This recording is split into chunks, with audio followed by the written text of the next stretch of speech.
¿Qué tal? ¿Cómo están amigos y amigas de esta comunidad? El fin de semana nos topamos nuevamente con una manifestación de lo que se define como la marea rosa afuera de las instalaciones del árbitro electoral, exigiendo que no se reconozca la mayoría por parte de Morena con distintos argumentos, con distintos señalamientos. Ese mismo día, Alejandro Moreno decide reelegirse al frente del PRI y horas después, como le platicábamos anteriormente, literal, sacan a Manlio Fabio Beltrones de la bancada de los senadores del tricolor. A esto le agregamos, por supuesto, la postura por parte de una oposición quien intenta aprovechar el tema de Ismael El Mayo Zambada para revivir el hashtag narcocandidata, narcopresidente. ¿Qué viene en la oposición? ¿Hay algo nuevo? ¿Será lo mismo de siempre? ¿Cómo entendemos este fenómeno? Se encuentra con nosotros uno de los mejores analistas, sin duda alguna, de la actualidad en nuestro país, mi queridísimo Héctor Alejandro Quintanar, a quien yo le agradezco como siempre que esté con nosotros. ¿Cómo estás, amigo? Muchas gracias, querido Jesús. Agradezco enormemente tus palabras y pues aquí espero estar a la altura tanto del entrevistador como de la audiencia. Muchísimas gracias. Eso siempre, querido. Oye, yo te preguntaría de entrada. ¿Qué tipo de oposición se viene? ¿Esperamos más de lo mismo? ¿Cómo catalogamos o calificamos o tratamos de entender a personajes que un día dicen soy demócrata y reconocí una derrota, pero antes señalan si hubo fraude y ahora nos quieren robar, pero ahora ya no nos quieren robar? Este fenómeno de la chimoltrufia, en fin, ¿cómo entendemos todo esto, oye? Bien, es una pregunta importante porque pues en cualquier democracia las oposiciones juegan un papel fundamental, no tanto por esta vieja idea de que lo que resiste apoya o lo que se opone legitima, porque partimos de una idea y es que cualquier democracia aspira a tener mayorías, minorías, etcétera. Es decir, no es que ellos sean legitimadores del sistema, sino que son parte del propio sistema electoral mexicano porque ganaron espacios, porque tienen representación en el Congreso, porque tienen algunas gubernaturas, etcétera. A mí lo que me preocupa es que pues las cosas que vimos este fin de semana son muy reveladoras. De entrada vemos como esta minoría ruidosa, bueno, yo no sé si ya decirles minoría sea también muy halagüeño, porque el grupo de personas que asistió a protestar ante el INE era un grupo muy minoritario y no lo digo de manera peyorativa, sino que pues no fue una convocatoria bien recibida por otros sectores de la oposición. Y lo que habría que resaltar es que hay una discrepancia enorme entre el grupo de organizadores y la razón de la convocatoria, que era presuntamente protestar contra la supuesta sobrerepresentación de la alianza encabezada por Morena en el Congreso. Y lo que vimos fue a un grupo de gente acusando que hubo fraude electoral, que no se reconociera a Claudia Sheinbaum, que hubo un operativo de Estado, que la elección no vale.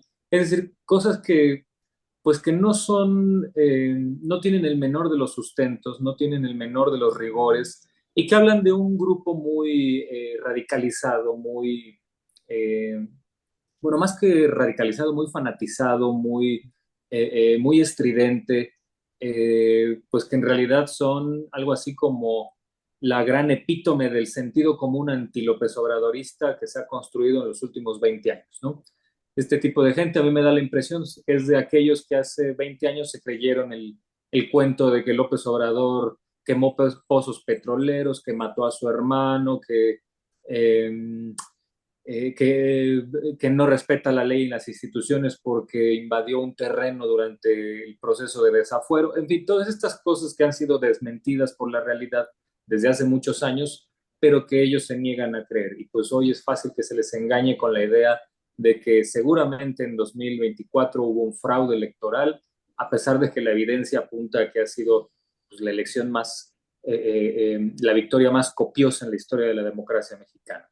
Por un lado tenemos este tipo de oposición que en algún momento se llegó a pensar que podía crecer cuando aparecieron estas marchas de la marea rosa. Pues bueno, observamos que era en realidad nomás un instrumento ahí de ciertos dirigentes de partido para utilizar a Xóchitl Gálvez y a ciertas consignas para tratar de crecer electoralmente, cosa que al final no funcionó. Y cerraría esta pregunta con este tema. A mí me parece que esta falta de poder de convocatoria está en que en este momento la oposición mexicana, al igual que en 2018, no tiene proyecto, no tiene liderazgos, sino que tiene simplemente consignas y tiene oportunistas. Entonces, mientras esto siga así, no van a tener ninguna cohesión, ninguna coherencia, porque su consigna o su objetivo va a cambiar conforme a la coyuntura. En este momento ellos están obsesionados con la presunta sobrerepresentación. Hace un mes estaban obsesionados, bueno, hace 2 meses estaban obsesionados con una probable elección de Estado. Hace 4 meses estaban obsesionados con una deriva autoritaria. Total que pasará un siguiente mes y cambiará su agenda y pues así no van a lograr articular a nadie. Y lo único que da la impresión es de que están improvisando. No tienen para mucho hacerse, con base en lo que me estás comentando, querido amigo, de no hay liderazgos como tales, porque recuerdo que en otras debacles de la oposición, particularmente lo que era el 2018, de todas formas por ahí veías uno que otro nombre que parecía ser el que llevaba la voz cantante, el que definía lo que iba sucediendo. Estamos ante una crisis ideológica de identidad en partidos como el PAN y como el PRI. Completamente, absolutamente. Me parece que eso es la cuestión central de todo. Tenemos en este momento una oposición partidista que tiene dirigentes pero no tiene liderazgos, que tiene estridencias pero no tiene proyecto, que tiene berrinches pero no tiene propuestas alternativas. Vencemos en lo que pasó recientemente con las declaraciones de Marco Cortés. Su partido, el PAN, hizo un esfuerzo sobrehumano toda la campaña de 2024 para tratar de hacer creer que Xochitl Gálvez era una mujer progresista que iba a respetar eso que hoy es la seña de identidad del obradorismo, que es la implementación de programas sociales que son un mínimo acervo de estado de bienestar. Entonces, después de tantos meses de decir que se iban a respetar esos programas, que se iban a incrementar, que se iban a mejorar, Xochitl Gálvez tuvo que firmar con sangre semejante propuesta. Resulta que Marco Cortés plantea que no, que eso no va con la doctrina del PAN, que eso es dar pescado y lo que hay que hacer es enseñar a pescar. Y todas estas cosas que ya el sentido común mexicano, el momento ideológico que estamos viviendo me parece que ya no tienen cabida. Entonces, esa falta de proyecto ideológico, esa falta de definición ideológica, por supuesto que genera mucha desconfianza en el electorado mexicano. Y por otro lado, nos encontramos con dirigentes que cínicamente están manifestándole a la gente que ellos están en los partidos que están, no por un proyecto de nación, no por un proyecto de país, no por una postura ideológica, sino pues por intereses personales. Veamos lo que está pasando con el dirigente del PAN, con Alejandro Moreno Cárdenas, quien acaba de validar su permanencia como dirigente del PRI hasta 2028, cuando es uno de los dirigentes más ineficientes en la historia del Partido Revolucionario Institucional. Lo mismo ocurre con Marco Cortés.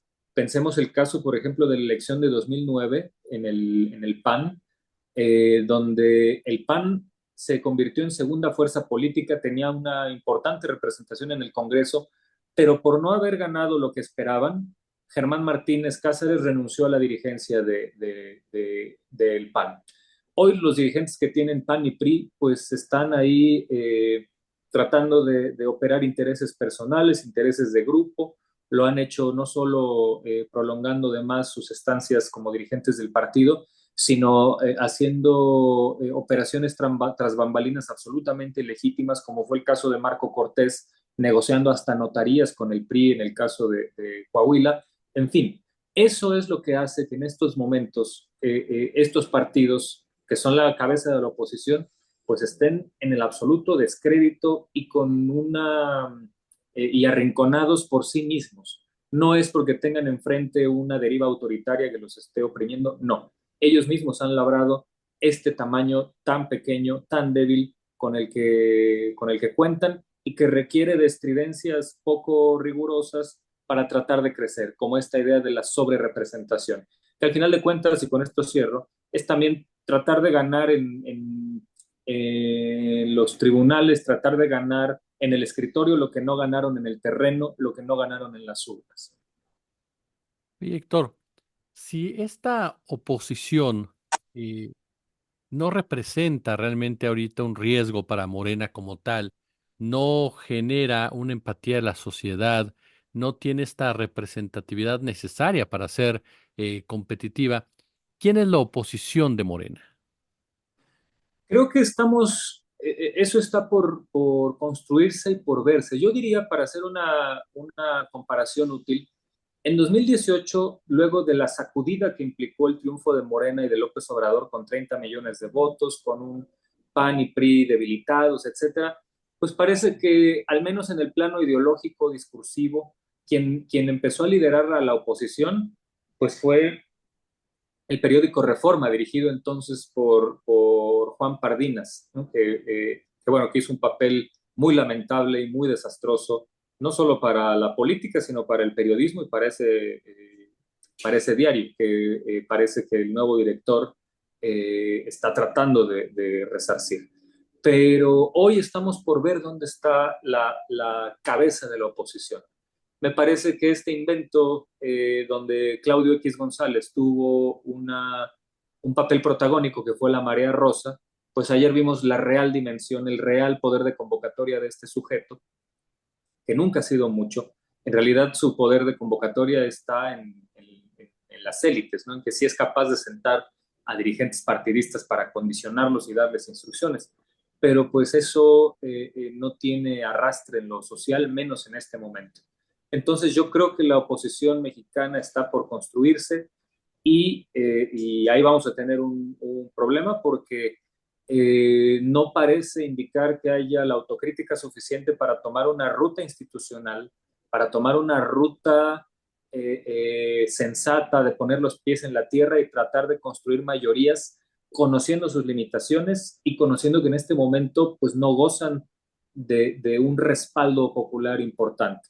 Me parece que quien está tomando mejor esas circunstancias es Movimiento Ciudadano, que pues más que una oposición radical al gobierno de Claudia Sheinbaum, parece que quieren jugar un papel de más o menos partido bisagra o de ser más o menos fiel de la balanza para algunas cosas, aunque me parece que ellos han sido un partido más estratégico, un poco más sensato por el simple hecho de que, a diferencia de PRI y de PAN, ya no se diga el PRD, Movimiento Ciudadano sí conoce sus limitaciones y sí conoce que en este momento, pues oponerse a todo lo que provenga de Morena o de la presidenta electa, pues es suicida, ¿no? Porque Morena y la presidenta electa, guste o no, gozan de un respaldo sin precedentes con el cual es muy necio ponerse a pelear a ciegas, como lo han hecho PAN, PRI y bueno, y el PRD eso le costó su desaparición.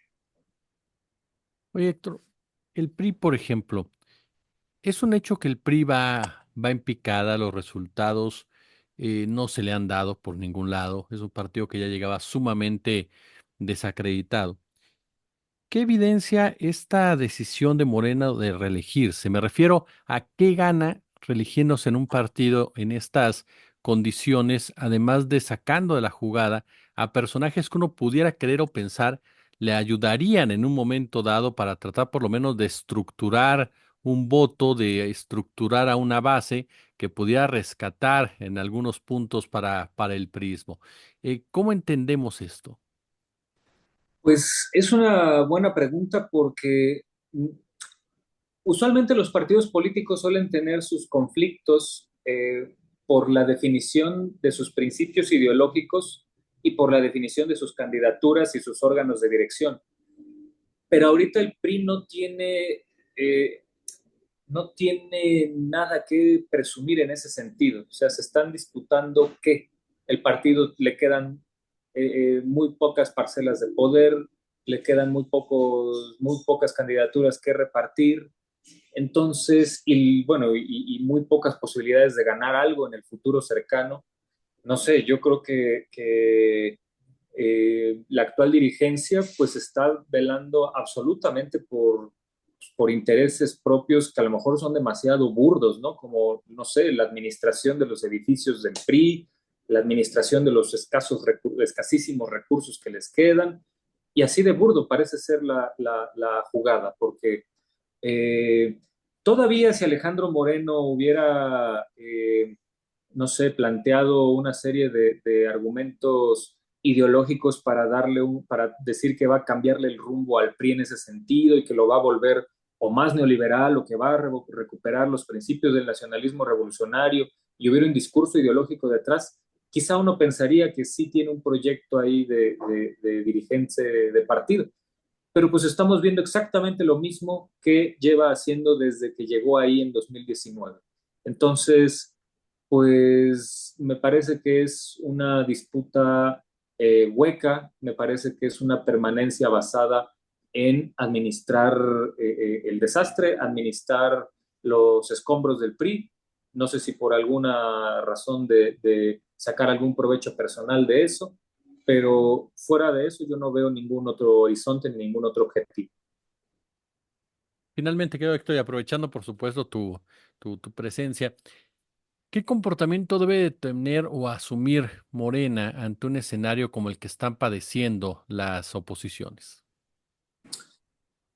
Pues me parece que esa es la pregunta central, porque con una oposición tan debilitada y con una elección que se ganó con tal contundencia, pareciera que pues todo es miel sobre hojuelas para el partido en el gobierno, pero no necesariamente es así. Me parece que Morena todavía cuenta con una militancia y una serie de simpatizantes que en sí mismos son muy críticos. Al interior son muy críticos, no aceptan dócilmente decisiones que no les gustan. Podemos pensar, por ejemplo, en lo que pasó recientemente de las críticas contra Sergio Mayer, cosas así que en Morena suelen ser regulares, no es algo nuevo, es algo que suele ocurrir. Entonces, Morena va a empezar a sentir problemas en serio cuando vuelva a perder elecciones. En este momento, todavía con la inercia que tienen de el prestigio de López Obrador como presidente, el prestigio de Morena como partido que ha acompañado a ese presidente, el prestigio de Claudia Sheinbaum como una gobernante que hizo un buen trabajo en Ciudad de México y que por ende, junto con el impulso de la aprobación a López Obrador, es que ganó la presidencia de la República. Todo eso es muy fresco, pero eso necesariamente pues va a tener algún desgaste. Y pues es ahí donde viene el reto de Morena, porque pues por primera vez va a estar en un escenario inédito que es no contar con su activo principal, ¿no? Entonces, pues el reto para Morena está ahí, en formar a sus cuadros, en formar eh, eh, lo suficiente para que esta militancia crítica se vuelva protagónica y no marginal y no se le dé espacio a la serie de oportunistas que se han metido al partido en tiempos recientes. Mi querido y admirado Héctor Alejandro Quintanar, de verdad para mí siempre es un gusto platicar contigo, querido amigo, y aprender de ti. Muchísimas gracias, querido Jesús. Para mí también es un honor siempre compartir aquí con tu comunidad.